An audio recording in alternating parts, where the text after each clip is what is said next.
ನಮಸ್ಕಾರ ಸ್ನೇಹಿತರೆ, Venky MPT ಡ್ರೀಮ್ಸ್ನ YouTube ಚಾನಲ್ಗೆ ನನ್ನೆಲ್ಲ ಬಂಧು ಮಿತ್ರರಿಗೆ ಸ್ವಾಗತ ಸುಸ್ವಾಗತ.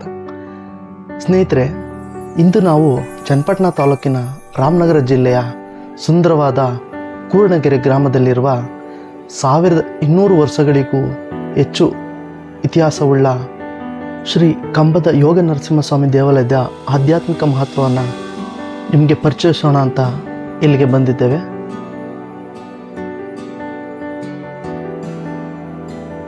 ಸ್ನೇಹಿತರೆ, ಇದು ಕೇವಲ ದೇವಾಲಯವಷ್ಟೇ ಅಲ್ಲ, ರಮಣ ಮಹರ್ಷಿಗಳು ತಪಸ್ಸು ಮಾಡಿದ ಪವಿತ್ರ ಸ್ಥಳ ಎಂಬ ಗೌರವವನ್ನು ಹೊಂದಿದೆ.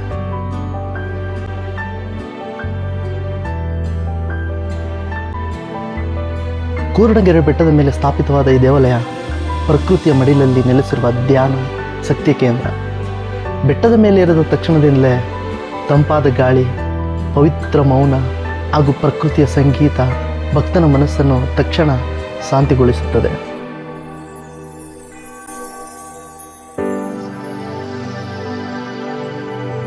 ಸ್ನೇಹಿತರೆ, ಸ್ಥಳೀಯ ಪುರಾಣಗಳು ಹಾಗೂ ಹಳೆಯ ಸಂಪ್ರದಾಯಗಳ ಪ್ರಕಾರ ಈ ಯೋಗ ನರಸಿಂಹಸ್ವಾಮಿ ದೇವಾಲಯವು ಸುಮಾರು 1200 ವರ್ಷಗಳ ಹಿಂದೆ ನಿರ್ಮಿಸಲ್ಪಟ್ಟಿದೆ ಎಂದು ನಂಬಲಾಗುತ್ತದೆ.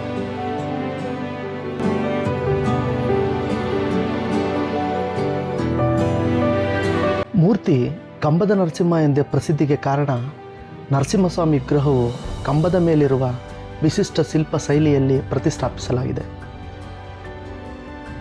ಈ ದೇವಸ್ಥಾನವು ಹಳೆಯ ದ್ರಾವಿಡ ಶೈಲಿಯ ಕಲ್ಲಿನ ರಚನೆ, ಮಂದಿರದ ಸುತ್ತಮುತ್ತಲಿನ ಪ್ರಾಚೀನ ಗುಹೆಗಳ ಗುರುತುಗಳು ಮತ್ತು ಶಿಲಾಶಾಸನಗಳ ಮೂಲಕ ತಮ್ಮ ಪುರಾತನತೆಯನ್ನು ಸಾಬೀತುಪಡಿಸುತ್ತೆ.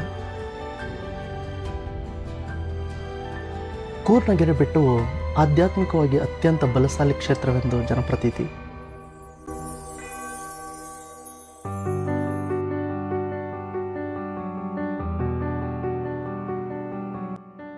ಸ್ಥಳೀಯರಿಂದ ದೊರೆತ ಸಂಪ್ರದಾಯದ ಪ್ರಕಾರ ಶ್ರೀ ರಮಣ ಮಹರ್ಷಿಗಳು ತಮ್ಮ ತಪಸ್ಸಿನ ಪ್ರಾರಂಭಿಕ ಅವಧಿಯಲ್ಲಿ ಈ ಬೆಟ್ಟದ ಪವಿತ್ರ ಪ್ರದೇಶದಲ್ಲಿ ಧ್ಯಾನ ತಪಸ್ಸು ನಡೆಸಿದ್ದಾರೆಂದು ನಂಬಿಕೆ.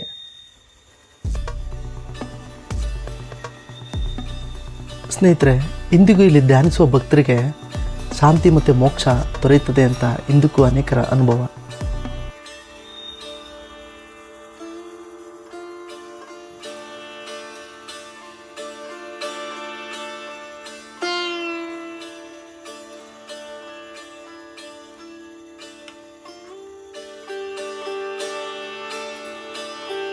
ಸ್ನೇಹಿತರೆ, ಈ ದೇವಸ್ಥಾನಕ್ಕೆ ಬರುವವರು ಕೇವಲ ದರ್ಶನ ಮಾತ್ರ ಅಲ್ಲ, ಇಲ್ಲಿ ಇರುವ ಆಧ್ಯಾತ್ಮಿಕ ಸ್ಪಂದನವನ್ನು ಅನುಭವಿಸ್ತಾರೆ. ಬೆಟ್ಟದ ಮೇಲಿಂದ ಕಾಣುವ ಸುತ್ತಮುತ್ತಲಿನ ನೈಸರ್ಗಿಕ ನೋಟ ಮನಸ್ಸಿಗೆ ಹೊಸ ಶಕ್ತಿ ತುಂಬುತ್ತದೆ. ಅದಷ್ಟೇ ಅಲ್ಲದೆ ದೇವಾಲಯದ ವಾತಾವರಣವೇ ಯೋಗ, ಮೌನ, ಶಾಂತಿ, ಭಕ್ತಿ ಎಲ್ಲವೂ ಒಂದೇ ಸ್ಥಳದಲ್ಲಿದೆ.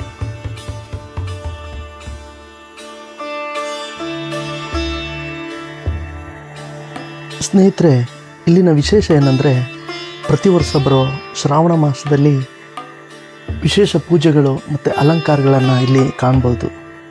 ಹಾಗೂ ಇಲ್ಲಿ ಬರೋ ಭಕ್ತಾದಿಗಳು ಅನ್ನದಾಸೋಹ ಸಹ ಮಾಡಿಸ್ತಾರೆ.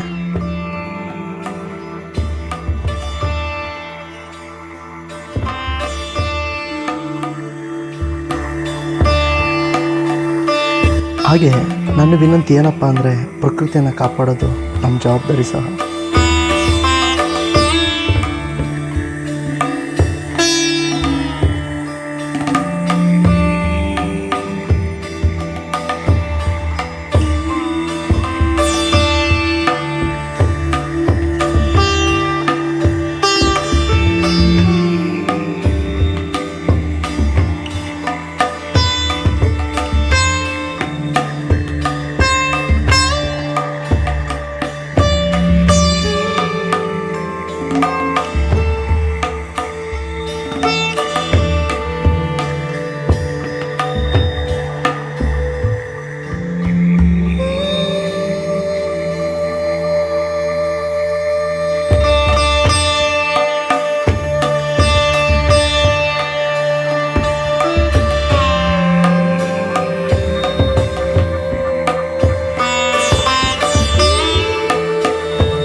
ಆಧ್ಯಾತ್ಮಿಕ ಶಕ್ತಿ, ಯೋಗ ಪರಂಪರೆಯ ಸುವಾಸನೆ ತುಂಬಿಕೊಂಡಿರೋ ಕೂರಣಗೆರೆ ಶ್ರೀ ಕಂಬದ ಯೋಗ ನರಸಿಂಹಸ್ವಾಮಿ ಇದೆ ನೋಡಿ.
ಸ್ನೇಹಿತರೆ, ಇದೇ ಕೂರ್ಣಗೆರೆಯ ಶ್ರೀ ಕಂಬದ ಯೋಗ ನರಸಿಂಹಸ್ವಾಮಿ ದೇವಸ್ಥಾನ.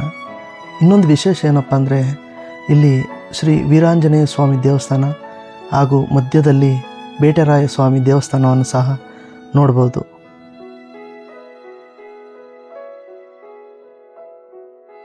ಈ ದೇವಸ್ಥಾನಕ್ಕೆ ಬರುವ ಭಕ್ತಾದಿಗಳು ತಲುಪಬಹುದಾದರೂ ಹೇಗೆ ಅಂದರೆ, ಚನ್ನಪಟ್ಟಣ ಹಾಗೂ ಮದ್ದೂರು ಮಧ್ಯೆ ಇರೋ ಬೆಳಕೆರೆ ಗೇಟ್ ಮೂಲಕ ಎಡಕ್ಕೆ ತೆಗೆದುಕೊಂಡ್ರೆ ಈ ಬೆಟ್ಟಕ್ಕೆ ನೀವು ತಲುಪ್ಬೋದು. ಈ ಬೆಟ್ಟಕ್ಕೆ ತಲುಪಲು ಆಟೋಗಳು ಮತ್ತು ಸ್ವಂತ ವಾಹನ ಬೆಟ್ಟದ ತುದಿಯವರೆಗೂ ನೀವು ಬರ್ಬೋದು. ಸ್ನೇಹಿತರೆ, ನೀವು ಕೂಡ ಇಲ್ಲಿಗೆ ಒಮ್ಮೆ ಭೇಟಿ ನೀಡಿ ಈ ದಿವ್ಯ ಸ್ಥಳದ ಅನುಭವವನ್ನು ನಿಮ್ಮ ಜೀವನದಲ್ಲೂ ಉಳಿಸ್ಕೊಳ್ಳಿ. ವಿಡಿಯೋ ಇಷ್ಟವಾದರೆ ಲೈಕ್, ಶೇರ್, ಕಮೆಂಟ್ ಮತ್ತು ಸಬ್ಸ್ಕ್ರೈಬ್ ಮಾಡಿ. ಧನ್ಯವಾದಗಳು ಸ್ನೇಹಿತರೆ. ಸರ್ವೇ ಜನ ಸುಖಿನೋ ಭವಂತು.